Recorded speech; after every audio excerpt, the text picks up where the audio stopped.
Welcome back in another lecture of polity. For latest update आप हमें हमारे Telegram channel पे फॉलो कर सकते हैं और इन लेक्चर्स की पीडीएफ्स के लिए भी आप हमें हमारे टेलीग्राम चैनल पे फॉलो कर सकते हैं और on our website that is www.aurorais.com। और अगर आप पीजीबी बैच ज्वाइन करना चाहते हैं then you can contact on these numbers. और अगर आप माइंड मैप को परचेज करना चाहते हैं then you can check it on Flipkart and Amazon. So start करते हैं आज का लेक्चर। इसके पहले के लेक्चर में हम इमरजेंसी प्रोविजन का चैप्टर कर रहे थे और आज के लेक्चर में हम उसी चैप्टर को कंटिन्यू करेंगे। और इससे पहले के लेक्चर में हमने जो नेशनल इमरजेंसी का टॉपिक था उसको कवर किया था। सो आज के लेक्चर में हम president rule and financial emergency को कंप्लीट करेंगे। सो सबसे पहला टॉपिक है आज का हमारा प्रेसिडेंट रूल। सो सबसे पहले हम देखेंगे कि प्रेसिडेंट रूल जो है उसका ग्राउंड ऑफ इम्पोजिशन क्या होता है, यानी कि वो किस ग्राउंड पे लगाया जाता है। सो फर्स्ट आता है हमारा आर्टिकल 355 के अंदर। आर्टिकल 355 में क्या कहा गया है कि centre has a duty to ensure that the government of every state is run accordance with the constitution. इस आर्टिकल में क्या बोला गया है कि सेंटर की ये ड्यूटी है कि वो ये इंश्योर करे कि हर स्टेट की जो गवर्नमेंट है वो कॉन्स्टिट्यूशन के अकॉर्डिंग काम करे, यानी कि वो कॉन्स्टिट्यूशन के अकॉर्डिंग चले। और आर्टिकल 356 में क्या कहा गया था कि centre can take over a state government on ground of failure of constitutional machinery. Means कि अगर जो स्टेट गवर्नमेंट है वो कॉन्स्टिट्यूशन के अकॉर्डिंग नहीं काम कर रही है तो वहां पे क्या होगा, जो सेंटर है वो स्टेट गवर्नमेंट को टेक ओवर कर लेगी। उस जो स्टेट गवर्नमेंट की सारी पावर्स हैं वो सेंटर के हाथों में चली जाएगी। सो आर्टिकल 365 में क्या होता है, दिस टाइम्स जो स्टेट है फेल्स टू कंप्लाई विद और to give effect to any direction from the centre. जिस टाइम जो स्टेट है वो सेंटर की किसी डायरेक्शन पे काम नहीं करती, वो सेंटर की डायरेक्शंस नहीं मानती, तो उस टाइम पे भी जो है प्रेसिडेंट रूल को लागू किया जा सकता है।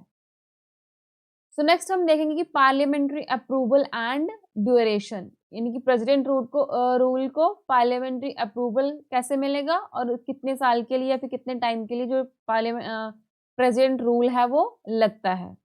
सो सबसे पहला है यहाँ पे पार्लियामेंट्री अप्रूवल। तो पार्लियामेंट्री अप्रूवल में क्या है कि अगर आपको कहीं पे प्रेसिडेंट रूल लगाना है तो आपको वहां पे both houses of the parliament की परमिशन चाहिए होगी।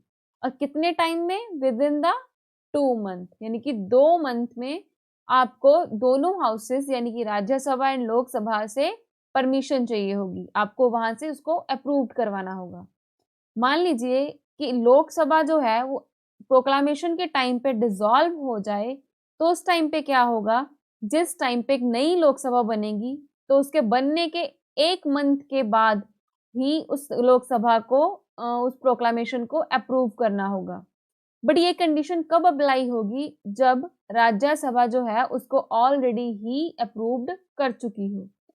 मान लीजिए कि जो लोकसभा है वो डिसॉल्व हो गई और उस टाइम पे जो राज्यसभा है उसने भी उस प्रोक्लामेशन को अप्रूवल नहीं दिया, तो वो जो प्रेसिडेंट रूल का प्रोक्लामेशन होगा वो वहीं पे खत्म हो जाएगा, वो वहां पे इम्प्लीमेंट नहीं होगा। सो और क्या यहाँ पे दे रखा है कि अगर प्रेसिडेंट रूल को आपको इम्प्लीमेंट करना है तो आपको सिर्फ उसके लिए सिंपल मेजोरिटी की जरूरत पड़ेगी, उसको अप्रूव करने के लिए भी और उसको कंटिन्यू रखने के लिए भी। नेक्स्ट हम देखेंगे ड्यूरेशन, यानी कि कितने टाइम के लिए जो प्रेसिडेंट रूल है वो लगाया जाता है। जो प्रेसिडेंट रूल है वो 6 मंथ के लिए लगाया जाता है with the approval by both houses. दोनों हाउसेस के अप्रूवल से वो जो प्रेसिडेंट रूल है वो कितने मंथ के लिए लगेगा, 6 मंथ के लिए। और कितने टाइम के लिए उसको एक्सटेंड किया जा सकता है, 3 इयर्स के लिए with parliamentary approval every 6 month. यानी कि जो प्रेसिडेंट रूल है आप उसको 3 इयर्स के लिए एक्सटेंड कर सकते हैं, बट एवरी 6 मंथ यानी कि हर 6 मंथ के बाद आपको उसको फिर से पार्लियामेंट से अप्रूव करवाना होगा। If Lok Sabha is dissolved in the middle, अगर जिस टाइम पे प्रेसिडेंट रूल लग गया उसके मिडल में ही जो लोकसभा है वो डिसॉल्व हो जाए, then continuation resolution within 1 month of its reconstitution. तो उसके बाद क्या होगा कि जो नई लोकसभा चुन के आएगी उसके सिटिंग के 1 मंथ में उसको फिर से ही क्या करना होगा, उस प्रेसिडेंट रूल को अप्रूवल देना होगा। और वो कब जो होगा लागू होगा, जिस टाइम तक राज्यसभा उसको ऑलरेडी ही अप्रूवल दे चुकी हो। ये ड्यूरेशन में जो दे रखा है पॉइंट लोकसभा एंड राज्यसभा का वाला, और ये पार्लियामेंट्री अप्रूवल वाला, ये ऑलमोस्ट सेम ही है। तो जो यहाँ पे लिखा गया था वो ही सेम चीज यहाँ पे बोली गई है। तो नेक्स्ट क्या कहा गया कि 4th कॉन्स्टिट्यूशनल अमेंडमेंट 1978 के थ्रू क्या कहा गया कि अगर आपको प्रेसिडेंट रूल को 1 साल से ज्यादा के लिए एक्सटेंड करना है, देन सिर्फ 2 कंडीशंस पे ही ये किया जा सकता है। फर्स्ट है कि national emergency should be operated in whole India और इन स्टेट और in part of a state, कि किस टाइम पे आप जो प्रेसिडेंट रूल है उसको एक्सटेंड कर सकते हो, अगर किसी स्टेट में या फिर पूरे इंडिया में या फिर किसी स्टेट के पार्ट में नेशनल इमरजेंसी लगी हो, या फिर जो इलेक्शन कमीशन है वो ये कह दे कि अभी जो है उस पर्टिकुलर स्टेट के लिए जो इलेक्शंस नहीं करवाई जा सकती है, that is election commission must certify that the general state cannot be held on account of difficulty elections to the legislative assembly of the concerned state cannot be held on account of difficulties। यानी कि यहाँ पे क्या कहा गया, जो election commission है वो ये कह दे कि अभी उस कंसर्न स्टेट के लिए इलेक्शंस नहीं करवाई जा सकती, तो उस टाइम पे भी जो है वहां पे प्रेसिडेंट रूल लगाया जा सकता है। नेक्स्ट आता है हमारा रिवोकेशन, यानी कि कैसे जो है प्रेसिडेंट रूल रिवोक्ड होगा, कैसे हटाया जाएगा। तो कौन हटा सकता है इस प्रेसिडेंट रूल को? प्रेसिडेंट। और कब? At any point of time, और उसके लिए प्रेसिडेंट को पार्लियामेंट्री अप्रूवल की जो जरूरत है वो नहीं होगी। सो नेक्स्ट आता है हमारा कॉन्सिक्वेंसेस ऑफ प्रेसिडेंट रूल, यानी कि प्रेसिडेंट रूल्स के क्या इफेक्ट होंगे, क्या कॉन्सिक्वेंसेस होंगे। सो प्रेसिडेंट रूल में क्या होता है, प्रेसिडेंट के पास जो है एक्स्ट्रा ऑर्डिनरी पावर्स चली जाती हैं। कौन कौन सी है? सबसे पहले हम देखेंगे, he can take up the function of the state government and power vested in the governor or any other executive authority in the state, कि जितनी भी स्टेट गवर्नमेंट की पावर्स हैं या फिर गवर्नर की पावर्स हैं वो सारी कहाँ चली जाती हैं? हमारे प्रेसिडेंट के पास। नेक्स्ट क्या दे रखा है यहाँ पे, he can declare that the power of the state legislature are to be exercised by the parliament. और यहाँ पे प्रेसिडेंट और क्या डिक्लेयर कर सकता है कि जो स्टेट लेजिस्लेचर की पावर है वो सारी किसके पास चली जाएगी? पार्लियामेंट के पास। And he can take all other necessary steps including the suspension of constitutional provisions relating to any body or authority in the state। यहाँ पे और क्या कर सकता है प्रेसिडेंट? जितने भी अदर नेसेसरी स्टेप्स होते हैं वो सारे प्रेसिडेंट यहाँ पे स्टेट्स के लिए ले सकता है। सो नेक्स्ट हम देखेंगे, द प्रेसिडेंट आइदर सस्पेंड और dissolve the state legislative assembly. President क्या कर सकता है? जो स्टेट लेजिस्लेटिव असेंबली है उसको सस्पेंड कर सकता है और उसको डिसॉल्व भी कर सकता है। डिसॉल्व यानी कि पूरी तरह से खत्म भी कर सकता है। और the parliament pass the state legislative bill and the state budget. और यहाँ पे पार्लियामेंट क्या कर सकती है कि जो state legislative bill and state budget है उसको पास कर सकती है प्रेसिडेंट रूल के टाइम पे। जिस टाइम पे स्टेट लेजिस्लेचर जस्ट सस्पेंड हो जाएगी या फिर डिसॉल्व हो जाएगी, उस टाइम पे क्या होगा, the parliament can delegate the power to make laws for the state to the president.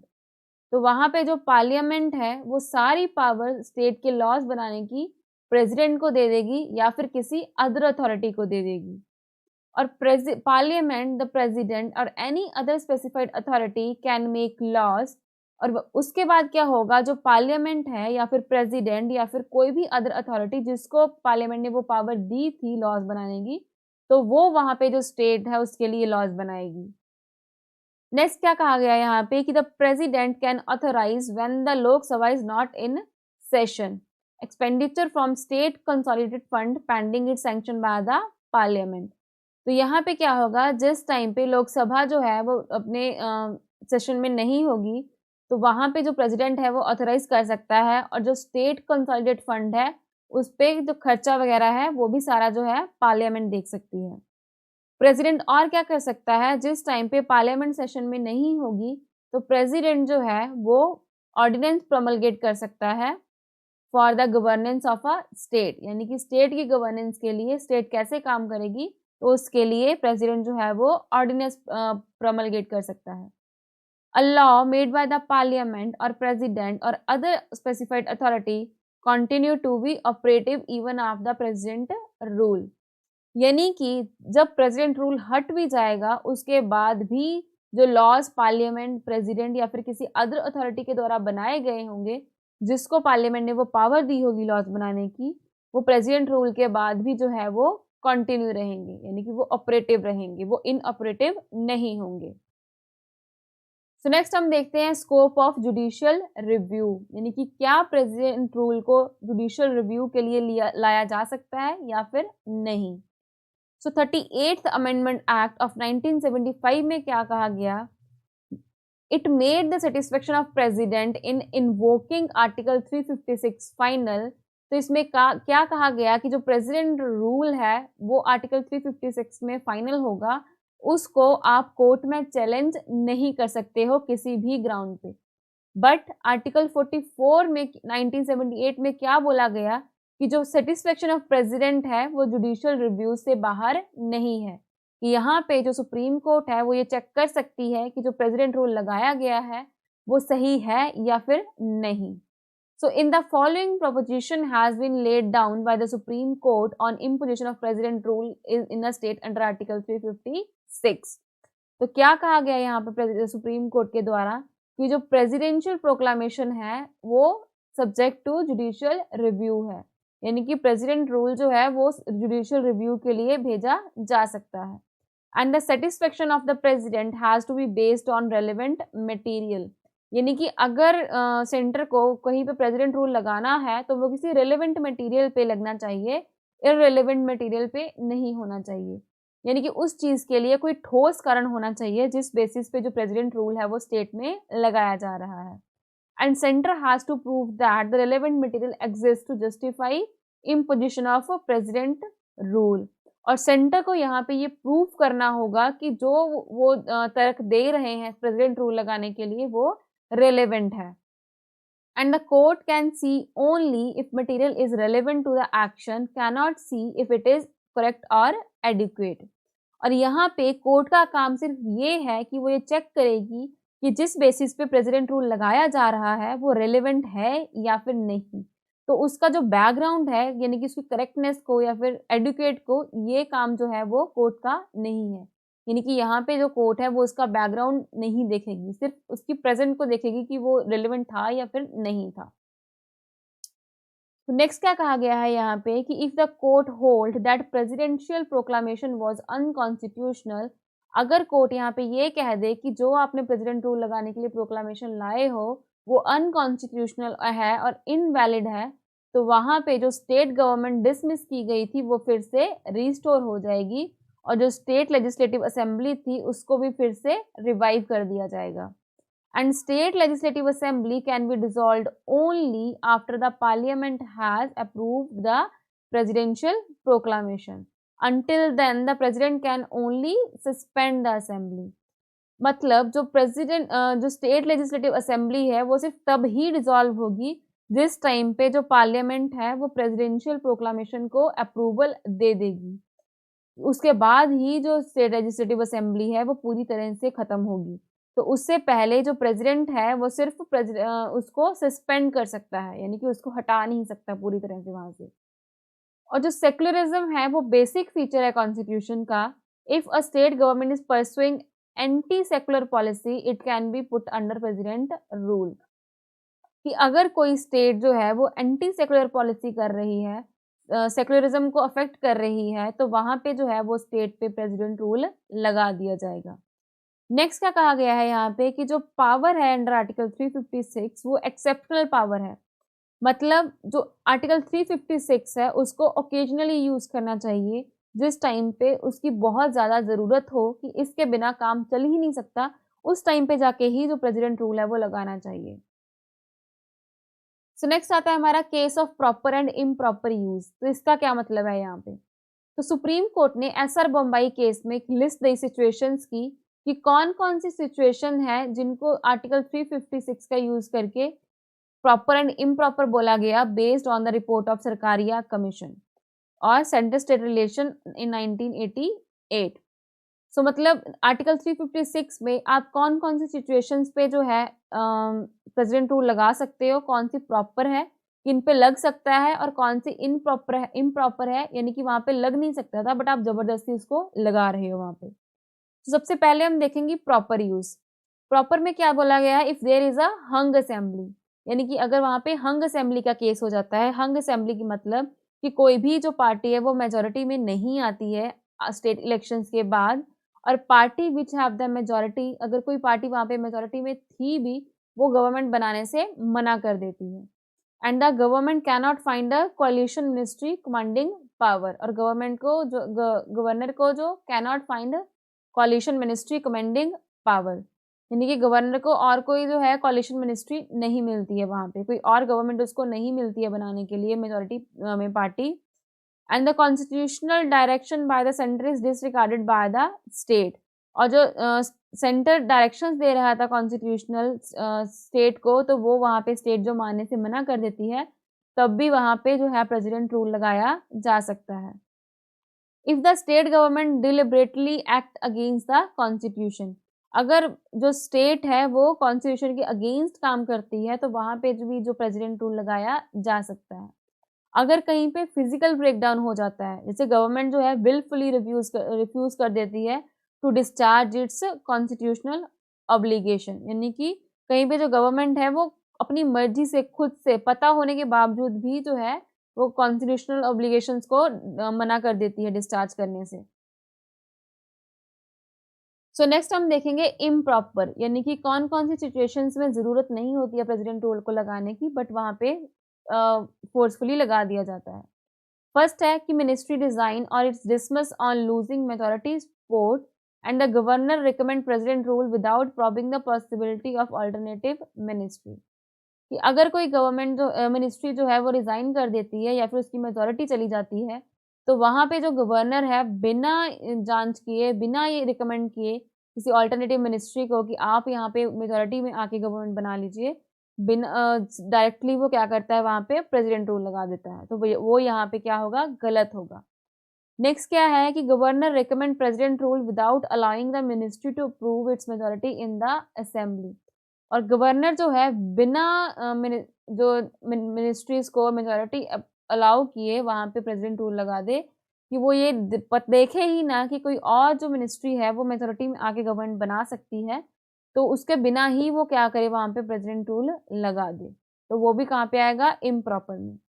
Where the ruling party enjoying majority support in the assembly, जहाँ पे जो रूलिंग पार्टी है वो उसमें उसकी असेंबली में मेजोरिटी हो, बट वो लोकसभा की इलेक्शंस में डिफीट हो जाए, जैसे कि 1977 एंड 1980 में हुआ था। नेक्स्ट, अगर कोई फिजिकल ब्रेकडाउन हो जाए, वहां पे अगर इम्प्रॉपर तरीके से जो है प्रेसिडेंट रूल लगा दिया जाए। Next is mall administration in the state, यानी कि स्टेट में जो एडमिनिस्ट्रेशन है वो सही ढंग से नहीं चल रही, तो बिना उनको वार्निंग दिए अगर जो गवर्नर है वहां पे प्रेसिडेंट रूल लगा दे, तो वो भी इम्प्रॉपर यूज में आएगा। And where the state government is not given prior warning to ratify itself, वही बात कि स्टेट गवर्नमेंट को बिना वार्निंग दिए वहां पे प्रेसिडेंट रूल लगा दिया जाए, उनको ये चांस ही ना दिया जाए कि वो अपने आप को रेटिफाई कर पाए। And where the power is use to sort out intra party problem of the ruling party, कि मान लीजिए कि सेंटर में जो है वो अलग सरकार है और किसी स्टेट में अलग सरकार है, तो वहां पे जो अपनी इंट्रा पार्टी प्रॉब्लम्स है उसको फुलफिल करने के लिए जो सेंटर है वो वहां पे प्रेसिडेंट रूल लगा दे। सो नेक्स्ट आता है अब टॉपिक हमारा फाइनेंशियल इमरजेंसी। तो फाइनेंशियल इमरजेंसी में हम सबसे पहले देखेंगे ग्राउंड ऑफ डिक्लेरेशन, किस किस ग्राउंड पे जो फाइनेंशियल इमरजेंसी है वो लगाई जा सकती है। सो आर्टिकल 360 के अंदर president can proclaim a financial emergency if he is satisfied that the financial stability और क्रेडिबिलिटी ऑफ इंडिया और any part of its territory is threatened. Article 360 के अंदर प्रेसिडेंट को अगर ये लगे कि जो इंडिया है उसकी जो फाइनेंशियल स्टेबिलिटी या फिर क्रेडिबिलिटी है वो खतरे में है, या फिर उसकी किसी टेरिटरी की या किसी पार्ट की जो फाइनेंशियल स्टेबिलिटी है वो खतरे में है, और आर्टिकल 44th कॉन्स्टिट्यूशनल अमेंडमेंट 1978 के थ्रू क्या बोला गया कि जो फाइनेंशियल इमरजेंसी है वो भी जुडिशियल रिव्यू के अंदर आएगी, यानी कि it is satisfaction of the president is subjected to judicial review. So next हम देखेंगे पार्लियामेंट्री अप्रूवल एंड ड्यूरेशन, कि कैसे जो है पार्लियामेंट्री अप्रूवल मिलेगी फाइनेंशियल इमरजेंसी को और कितने ड्यूरेशन के लिए लगेगी। सबसे पहला है पार्लियामेंट्री अप्रूवल। पार्लियामेंट्री अप्रूवल में क्या कहा गया कि जो बोथ हाउसेज है पार्लियामेंट के, उनको विद इन द 2 मंथ इस प्रेसिडेंट प्रोक्लामेशन को अप्रूव करना होगा। और वही सेम चीज कि अगर मान लीजिए लोकसभा डिसॉल्व हो जाए तो नई लोकसभा बनने के 1 मंथ के अंदर अंदर, यानी कि 30 दिन के अंदर अंदर लोकसभा को उसको जो है अप्रूवल देना होगा। बट उससे पहले जो राज्यसभा है ऑलरेडी उसको अप्रूवल दे चुकी हो। और फाइनेंशियल इमरजेंसी को भी अप्रूवल लाने के लिए हमें सिर्फ सिंपल मेजोरिटी की ज़रूरत होगी। सो नेक्स्ट आता है हमारा ड्यूरेशन, कितने टाइम के लिए जो है फाइनेंशियल इमरजेंसी लगाई जा सकती है। अगर एक बार दोनों हाउसेज ने जो है फाइनेंशियल इमरजेंसी को अप्रूव कर दिया, then financial emergency continue indefinitely till it is revoked. जब तक फाइनेंशियल इमरजेंसी को रिवोक्ड ना किया जाए तो वो तब तक क्या होगी, कंटिन्यू रहेगी, यानी कि उसको जो है बार बार आपको अप्रूव नहीं करवाना पड़ेगा। सो इसका क्या मतलब बनता है यहाँ पे कि जो फाइनेंशियल इमरजेंसी है उसका कोई भी मैक्सिमम फिक्स्ड पीरियड नहीं है, एंड जो repeated parliamentary approval is not required for its continuation. यानी कि आप अगर आपको फाइनेंशियल इमरजेंसी को कंटिन्यू रखना है तो उसके लिए आपको बार बार पार्लियामेंट्री अप्रूवल की जरूरत नहीं पड़ेगी। सो नेक्स्ट हम देखते हैं कि कैसे इसको हटाया जा सकता है। इसको जो हटाने के लिए सिर्फ प्रेसिडेंट के अप्रूवल की ज़रूरत होगी। प्रेसिडेंट इसको जब चाहे तब हटा सकता है और उस चीज़ के लिए प्रेसिडेंट को पार्लियामेंट्री अप्रूवल की ज़रूरत नहीं होगी।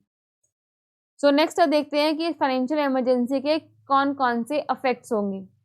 तो सबसे पहला है कि जो सेंटर है वो स्टेट को डायरेक्ट कर सकती है टू ऑब्जर्व फाइनेंशियल प्रोप्राइटी।